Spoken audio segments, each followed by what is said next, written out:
When you think about selling merch, are you worried that people won't buy or they won't pay what you're asking?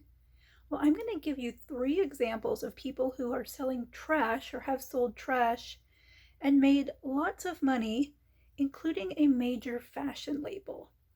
Hi, I'm Brenna. I'm the merch nerd, and I help you use merch, physical products, to start, deepen, and create long term relationships with your ideal clients.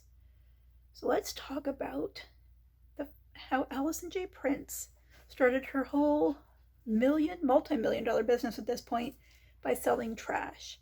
So Allison J. Prince is one of the people I've been lucky enough to learn from. She's amazing. If you ever have a chance to learn from her, you should.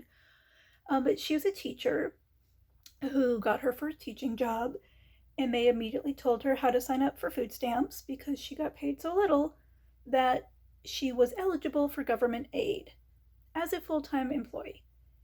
And so she needed more money than that and needed to get creative.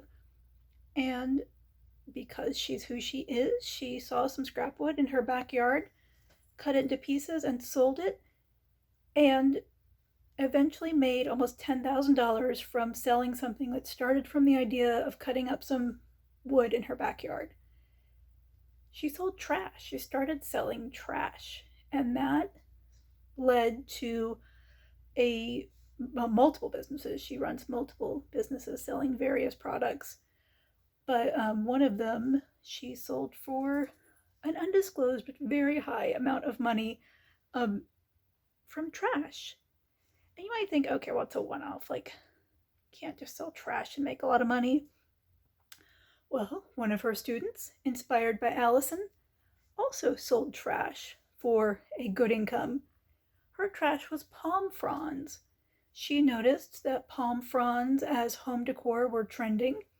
She lived in an area where palm fronds were kind of weeds, and the landscaping companies were pruning and cutting off palm fronds on a regular basis. So she went collecting, dried some palm fronds, and sold them as high end home decor. But here's where she got even more creative than Allison. So the palm, if you've ever seen a palm frond, they have a pretty long stem, but you don't need that long of a stem to put some palm fronds in a vase on the floor to kind of be an all natural kind of greenery that you don't actually have to water. So she cut the palm fronds down and sold the leafy part of the palm frond with, a 2-ish foot stem. But then she had all this extra stem. So she bundled that up and sold that as a floral arrangement base, because a lot of floral arrangements, people like to start with some sticks and put some flowers around them, or just do a combination of sticks and other non-florals as kind of a floral arrangement type setup. But then she did it again because, of course, she had all these scraps from cutting up the palm fronds and cutting up the palm frond stems. And then she sold that as another kind of floral home decor, like potpourri base of things. She literally sold trash 3 different ways, and that kickstarted her e-commerce journey. And again, you might think, well, is this just two people who kind of have a really good pattern and can sell anything, like that kind of people that could sell ice to an Eskimo or an Inuit? Well, you might think so, except a high-end luxury brand is doing the same thing. I just stumbled across this the other day while I was looking for Phoenix-related charms. And guess who is selling what is obviously trash for hundreds of dollars? Hermes.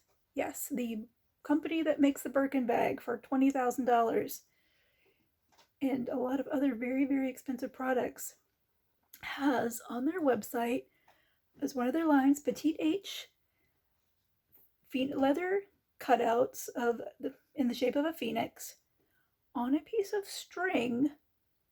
You don't get to choose your color of leather. The string is just silk twill. It's literally a fancy string for $390. And they very helpfully say that you can wear it as a charm. You can put it around the strap of your bag. It's a nice little touch of Hermes to just up-level the Hermes you already have. It's trash. It's them cutting up, punching out from their leather scraps a shape, and they have a few different options. I think there's a horse, a couple things, tying it on a piece of string with a little tiny clamp, like a jewelry clamp. $390.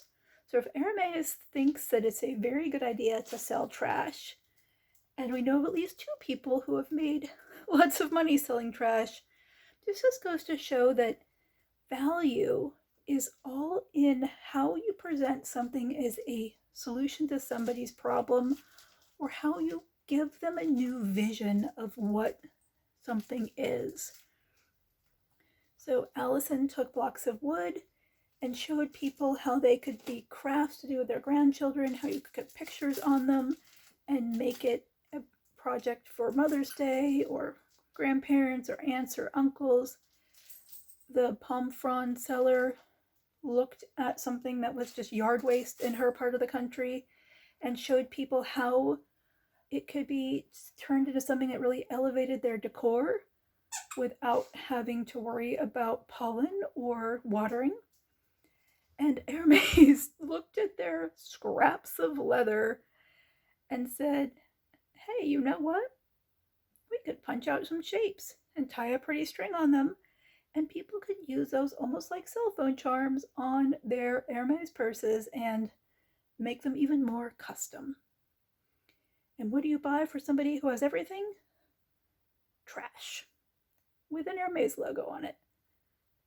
So if you think you have an idea of what you want to sell, but you're worried about getting people to buy it or the pricing, you can't just put it out there. You might need to do some work, but you can, as long as you frame it well and it's a good match for your customers, nothing is off the table when it comes to selling merchandise, especially when it comes to rolling merchandise into what you're already doing in a way that is helping people out. Because guess what? Petite H is solving people's problems. It's solving the problem of, what do I buy somebody that makes them feel really cared for, but maybe I don't really know their style, or I know they really like Hermes, but I don't want to buy them something that's $10,000, or I need a hostess gift for a party in the Hamptons.